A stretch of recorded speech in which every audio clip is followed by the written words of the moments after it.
Hey, Messiah fam, good morning to you. Good morning, good morning, good morning. Welcome to the house of the Lord, wherever you are in the country or in the world. I'm so glad you're here. So glad that you've worshiped with us and that you're ready for the teaching of the word. Come on and give the Lord a clap, a praise, a hand clap, I was trying to say, as we prepare to celebrate our God with the study of Scripture. Aren't you grateful to the Lord for how good he's been? Yeah, clap to the Lord. Come on, give him a praise. Give him one more praise. Just give him one on GP, just because you know he's going to be good. All right, if you have your Bible, we are in the book of Luke chapter 2. Luke chapter 2. I want to talk, I really want to focus, I want to zero in these next few weeks on our children. Our children. Our children need us. They need us desperately. They are in search of our support. They need our encouragement. They need our investment. They need our focus on them. This pandemic is wreaking havoc on our children, and we got to go back and get them. Somebody shout, let's go get them. Let's go get our children. Let's go get our children back. The pandemic has been wreaking havoc on our children. Instagram and TikTok. I'm not mad at Instagram. I'm not mad at TikTok. Your children ain't on Facebook because you are. Help me preach. But it's wreaking havoc on them because they're playing a game with many of our children, a game of comparisons. And it has our children spiraling down in anxiety and depression. And they're struggling with their identities. And I believe that it's our duty as the house of God and as parents to go get our children back. And I want to challenge you already with this message today. I'm going to need your investment, your help, your support, so that we can be active in partnering together to go win our children and to secure them for the destiny that God has for them. You may have already discovered that children become adults. Children become adults, and it doesn't take as long as it once seemed. They grow quickly. They matriculate through the stages of childhood, and before we know it, they are full-fledged adults trying to figure out life, trying to start careers, starting families, and moving forward in their lives.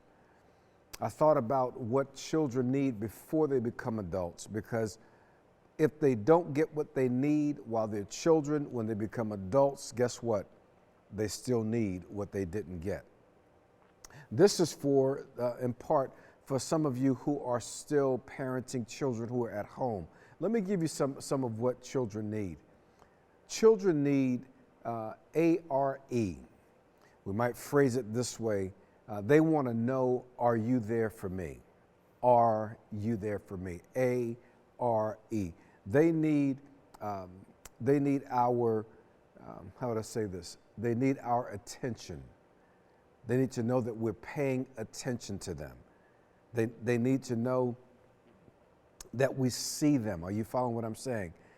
They need to know that you and I are, what's the word I'm looking for here? Pause it right there, Tim. I lost. They need to know that you are available to them. That's what the A stands for. They need to know that you are responsive to them.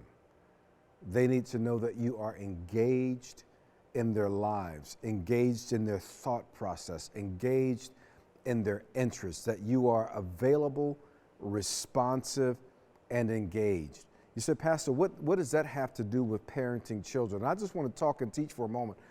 ARE, available, responsive, and engaged, has to do with how you strengthen your attachment to them.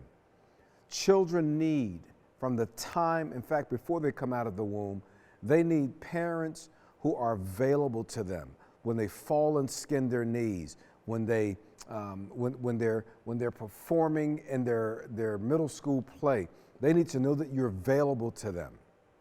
They need to know that you are responsive to them when they have a need. If they cry out, if they're in pain, if they're going through a struggle, do you respond to them, or do you just say, listen, get over it, that's just how life is, everybody goes through that? Are you responsive to them? Responsive is, oh, I'm so sorry that you're going through that. What can I do for you? Tell me more about that. Responsive to them. Are you engaged? Are you engaged in what they're thinking, what they're processing? Are you watching the looks on their face? Are you seeing how much impact social media is having on them? Are you engaged in dialogue with them? That's what children need. They need availability, they need responsiveness, and they need engagement. I'm gonna get to the teaching in a moment. Let me just give you one last thing. And I think it's important to focus on this area of 12 years old, because in just a moment, we're going to look at Jesus at the age of 12, a pivotal point in the story, the narrative of his life, Jesus the Savior. What happens in a child's life at the age of 12? Well, we all know that at the age of 12, physically, both boys and girls begin to experience puberty. Little girls begin to have their cycle. Boys start they start getting a little deeper voice. Come on, help me talk. I saw one kid when I was 12 years old. Dude went away for summer and came back to school the next fall, had a whole face full of hair. I said, boy, what happened to you? I didn't realize it, but it was puberty. All of a sudden, he's growing hair and muscles begin to develop on the young men, because changes are taking place physically, even in their brains. You got to know that one of the reasons your children at 12 years old, 13 years old, begin to be a little inconsistent emotionally is because something is happening literally in their brain. Their brain is as big as it's going to get. Some of y'all are like, yeah, and so is his head. Because if he don't stop, I'm going to knock him out. I know how y'all do. I know how you talk. Listen, their prefrontal cortex, the space by which they reason, by which they work through problems in their brain, is not fully developed. Their brain is as big as it's going to be, but the prefrontal cortex is still developing, which means that they still got room to learn. And sometimes they take risks that they shouldn't be taking. Come on and help me talk, somebody. Because at the age of 12, they are developing physically, they're developing emotionally, they're developing mentally to the point where they can grasp things that are not just straight ahead, right? They can grasp logic, they can grasp things like the Proverbs, right? They can grasp things that are less than direct. I think that's the word to use. They can start to grasp that. You'd be amazed, but at 12 years old, children begin to sort of develop their own moral convictions. They're watching at home, and they're watching to see how their parents function. They're watching to see what kind of faith convictions are happening at home, and they're developing their own. And some children decide at 12, because their relationships at age 12 outside of home are more important than the ones with their parents, because they think their parents don't know anything. They will take on a friend's faith background in contradistinction to the one they grew up with in their home. Because at the age of 12, they are developing their moral understanding and their own moral convictions. Am I making sense here? I just want you to see what they need and what's happening with them, because a lot of us are missing our children on the journey.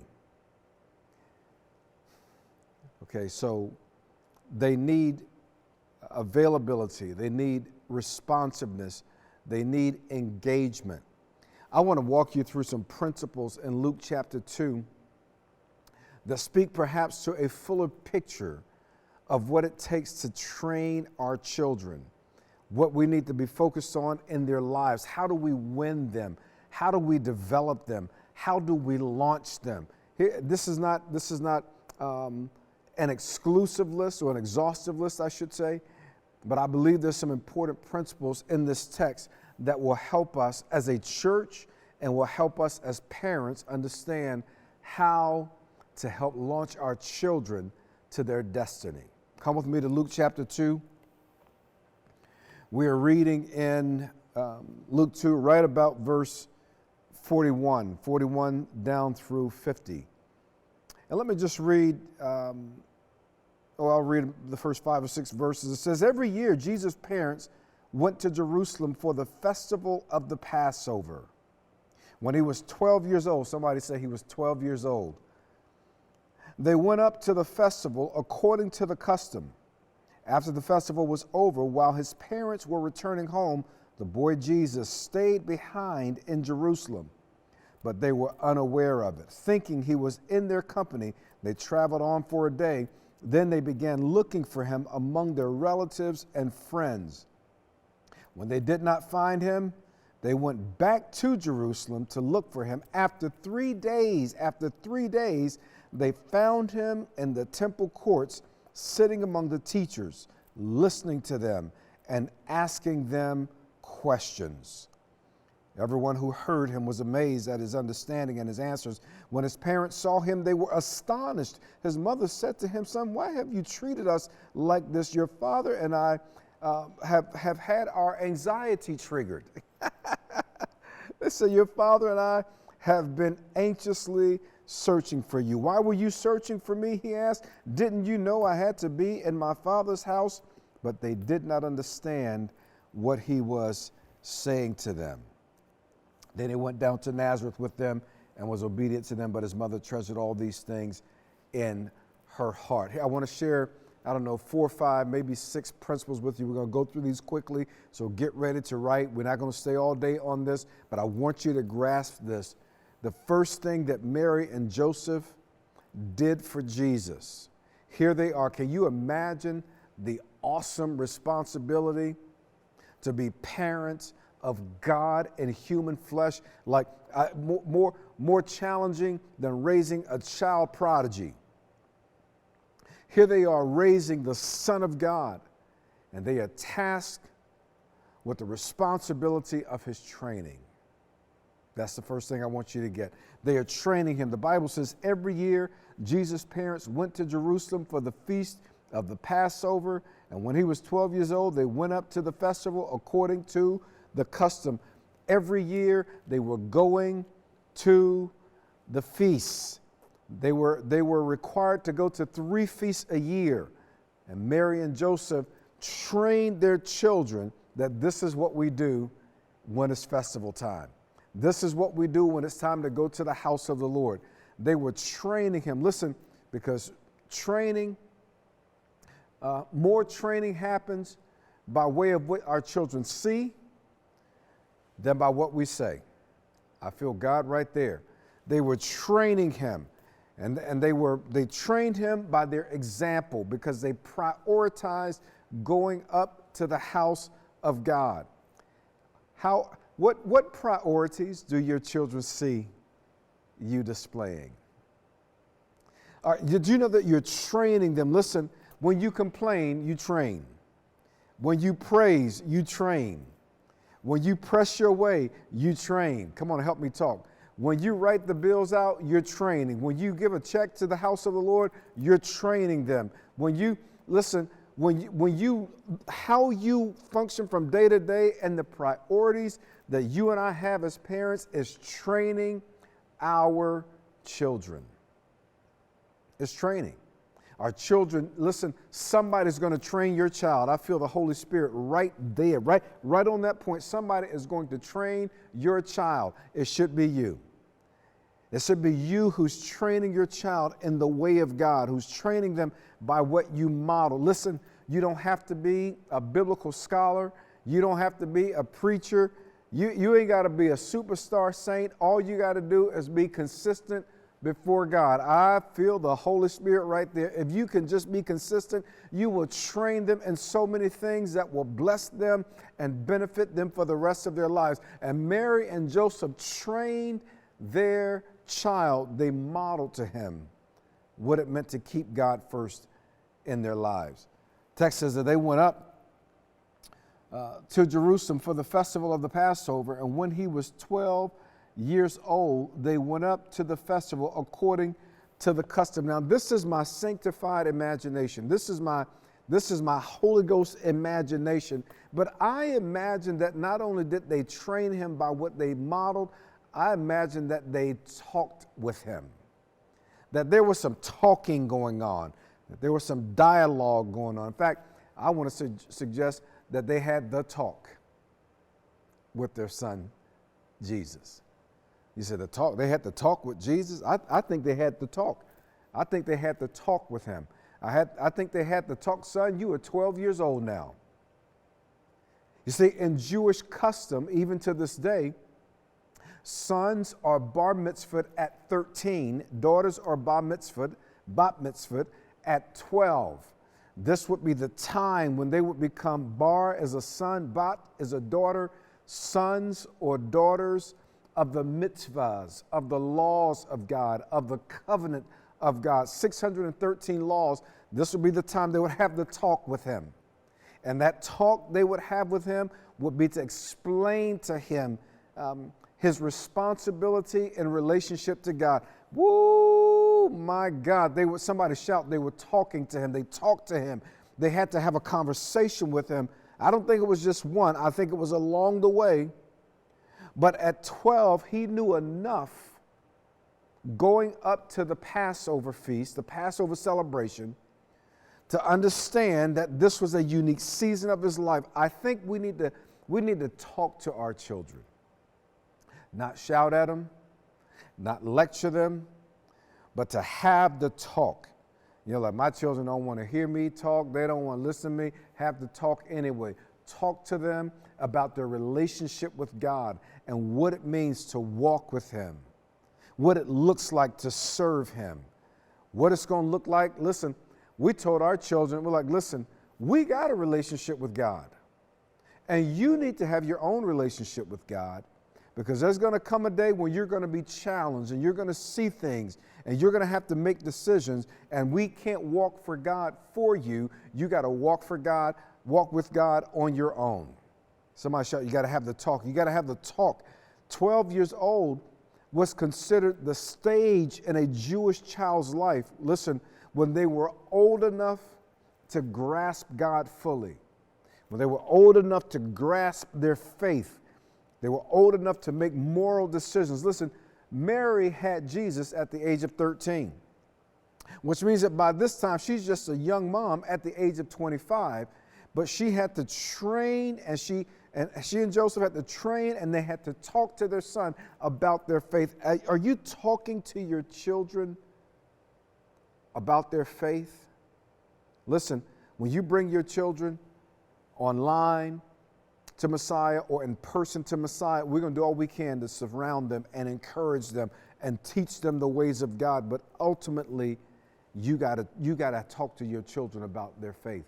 Talk to them about what the Lord has done for you, and talk to them about how God brought you out, and talk to them about how God has made a way out of nowhere, and talk to them about how God has been faithful to you, and talk to them about how you're praying for them, and talk to them about how you're believing God for their future. Talk to them about what the Lord desires for their lives. I was talking to a friend of mine today, and he lost his mother-in-law. He says she was the first teacher our children had. And she would talk to them and teach them about the Word of God. Our children need our training. They need our talking to them. Can I give you just a couple more? The text says here, after the festival was over, while his parents were returning home, the boy Jesus stayed behind in Jerusalem. You got to love his curiosity. And I'm here to tell somebody that your children have a level of curiosity concerning the things of God. They want to know. I remember when I was 11 years old, I would sit around the lunchroom table with my buddies in school, and we would start talking about faith. We'd talk about God. Well, are you saved? Well, how do you know you're saved? What if you do this? And what if you do that? Are you really saved? We were having conversations about God. Because at 12 years old, they are able to grasp that. But here Jesus says he goes back to Jerusalem or stays in Jerusalem rather. He's curious, but they were unaware of it, thinking he was in their company. They traveled on for a day. I wish I had time to talk about how you lose your child in a crowd. That's a whole different level of tension. Can't you just feel the anxiety rising up? They lose their son and they go looking for him. And in the midst of tension and in the midst of trial, they still go looking for him. They travel. That's the word I want to use right there. It's training, it's talking, it's traveling. Your children need to know that you will travel the distance for their good. They need to know that you will come for them, that you will seek them out. You'll try to find them. You will try to locate them. You want to locate them mentally. You want to locate them emotionally. You want to locate them physically. What's going on with you? How are you doing? Mary and Joseph traveled. Listen, they traveled from Jerusalem back to Nazareth, couldn't find him, assumed he was with family and friends. That's one day. They traveled back from Nazareth to Jerusalem. That's 2 days. They searched throughout the whole town. They traveled the town looking for their treasured possession, their son whom God had entrusted to them. Listen, because sometimes as a parent, we have to be willing to travel. I'm not just talking about travel baseball. I'm not talking about just going on trips. I'm talking about we got to be willing to travel to find them, travel to locate them. We have to engage them and tell me about why do you like this platform? Why do you like TikTok? Tell me what happened in school today. Tell me what you look kind of low today. You looking kind of sad. We got to be willing to travel with our children. Am I making sense to you? Because you can't if your children come home and all they do is go upstairs to their room while you go downstairs and watch TV or cook dinner or whatever you do, they will never know how much you love them. It'll be hard for them to know how much you care for them. You're like, well, Pastor, I work long hours and I'm trying to keep food on the table, but you still got to travel with them. They got a cell phone, call them, talk to them.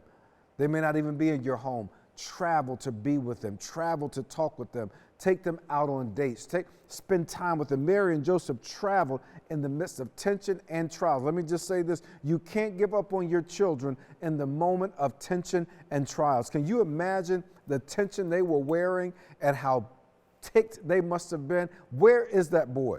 I know he's God's son, but he ain't here with us, and he has thrown our whole life off. We've traveled all the way home and back to Jerusalem and looking for him. I know some of y'all will be saying, when I find him, I'm going to rip him a new one. Nah, they walked through the tension and they walked through the trial and they never once lost their cool. Do you lose your cool with your children when there's tension and there's trials? Your children actually need to know that when you're traveling with them, even when there's tension, even when there are trials, even when they have gotten on your last nerve, that you will not discount them and you will not walk away from them emotionally. You will not just cast them aside and discard them. They need to know that you are willing to travel with them emotionally and mentally and physically. Am I making sense here? I think training, talking, traveling. The text says that this young man, Jesus, at 12 years old, after 3 days, they found him in the temple court sitting among the teachers, listening to them and asking. He was sitting, listening, and asking. This was a thirsty young man. He was thirsty for knowledge about God. He was thirsty for God the Father. He was thirsty to understand the truth about God. Let me just say this, your children are thirsting. Are you feeding their thirst? I think it's so important that we be curious about what they're curious about. I think it's important that we understand how they're wired and that we try to feed the thirst that God has put in them. Mary and Joseph got back there like, oh, wow. And I think they fed his thirst. I think they were blown away. The Bible says to see him sitting and asking and talking these questions. He was thirsty and thirsting for knowledge about God.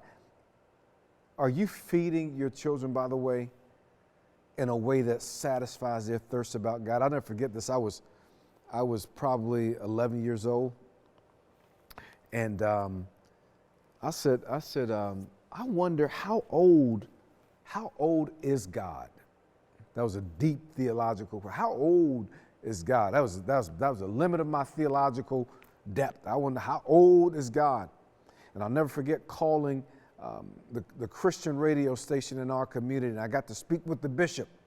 The bishop answered the phone. I said, Bishop, he said, hey, young man, how old are you? I said, I'm 11 years old. He said, well, what's your question? I said, I want to know, how old is God? He said, young man, that's a great question. Let me explain it to you this way. God is eternal. He has no beginning and he has no end. He's the Ancient of Days. He began to break it down to me when he was feeding my thirst. I didn't even know how thirsty I was for God at the age of 11 years old. I'm here to tell you, your children, 6, 7, 5, 4, 3, 2, are thirsty for God. There's something built in them, designed in them, that longs to know the God who created them. Don't ever think that your children are too young or even too old to be drawn to relationship with God. Nurture that thirst within them because they're thirsty. Can I give you one final one? Text says how when his parents saw him, they were astonished. His mother said to him, son, why have you triggered our anxiety? They were triggered, but they didn't trip out. That's parenthetic. That's free for somebody. They were triggered, but they didn't trip out. Why were you searching for me? He asked. Didn't you know I had to be in my father's house? But they did not understand. They found him treasuring the way of God. In fact, the Bible goes on to say, then he went down to Nazareth with them, and he was obedient to them, but his mother treasured all these things in her heart. I love that word. She was treasuring what she had been observing. You said, Pastor, how do I treasure what I'm observing in my children? I think you treasure it with prayer. I can't imagine that Mary, the mother of Jesus, who would someday see her son dying on the cross for the sins of the world, did not have flashbacks to all of the things she saw the day that he was born. She wrapped him in swaddling clothing. When he was 12 years old, going off to the temple and sitting with the teachers, asking and talking and listening. I can't imagine that she did not treasure all of that with prayer, so that when she got to the moment of seeing him hang on the cross to die for the sins of the world, she knew that God had been showing her all along, and that she had been praying for her son, the one whom God said, you're going to carry the Messiah. She was treasuring all that she knew about his life by praying for him. You treasure the destiny of your child. You treasure God's plan for their lives, and I believe you treasure it by contemplating with prayer. What does God have in store for my son? What does God have in store for my daughter? Pray for your child in the morning, and pray for your child at noonday. Pray for your children at night. I don't care how old they are. I don't care how young they are. Treasure the destiny and the plan that God has for them by praying for them. Listen, they're trying to figure out life from here to here, but we got the power of prayer to know that God has something in store for them, and we should treasure what God is doing in them. We should treasure the unique gifts and makeup. Listen, I know some of your children get on your last nerves. Treasure them. I know some of them you can't figure, is this my child? Treasure them. I know some of you like, I wish they would just do better. Treasure them by praying for them, because God has a destiny for every one of our children. These next few weeks, we're going to be talking about our children, because I believe God wants us to go get our children. And one of the things that I need you to do is to help me build the ministry that will help you be the parents you want to be. Help me build the ministry that will allow us to reach children all over our community. God put in my heart a crazy number. I know it's crazy. I know it's crazy, but this is the number God gave me, to raise $250,000. Listen, that's not even 20% of our budget. You telling me our children in this community and our families aren't worth $250,000 so that we can build great spaces for them when they come into the house of the Lord? so that we can have leaders who help shepherd them from the littlest to the oldest of our children. We need to invest in them, and I need you to invest with me. The week before Thanksgiving, the Sunday before Thanksgiving, I'm going to ask you to bring a special Take Back the Children, let's go get our children offering. A special Let's Go Get Our Children offering. Help me raise $250,000 over the next couple of months. Wouldn't it be awesome for us to be able to launch a new children's ministry to our little ones in Messiah Kids, and to our middle school kids, and to our high school kids, even to our college age young adults?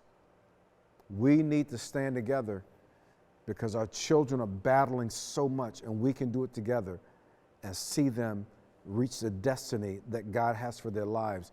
Just like Mary and Joseph saw Jesus, their son, who was the Son of God. He was a son of the bar mitzvah, of the mitzvahs. He was a son of the covenant, son of the word. They saw him fulfill his destiny, and they had the privilege of journeying with him to do it. So I'm glad you're with me. I pray that this message, this teaching was helpful to you. I really do. But I really want to invite you. I urge you to stand with me. Bring a special. You say, how much, Pastor? That's between you and God. If God puts on your heart to bring $500 or $1,000, that would be awesome. If he puts on your heart to bring $10,000, bring it so that we can reach and bless our children. Hey, I love you and I love them. And our children are a heritage from God. Let's work hard together to reach them. Come on and let's join our faith together on behalf of our children. Father, we thank you for the children you've entrusted to us, whether we're parents or not parents. You've entrusted them to us as a community of faith. And God, I pray that you would give us a spirit of generosity so that we can be a blessing to the generations, because our children will become adults. My prayer is that they would have memories and they would have experiences that would stoke the fire of their faith, so that when they're making decisions about their friends, when they're making decisions about their education, when they're making decisions about their future, decisions about who they will marry someday, that it will be rooted and grounded in a faith in Jesus Christ that we were privileged to help develop, both the church and their family. God, I pray you will bless them. I pray you'll bless every household, bless the relationships between parents and children. In Jesus' name, amen. Amen.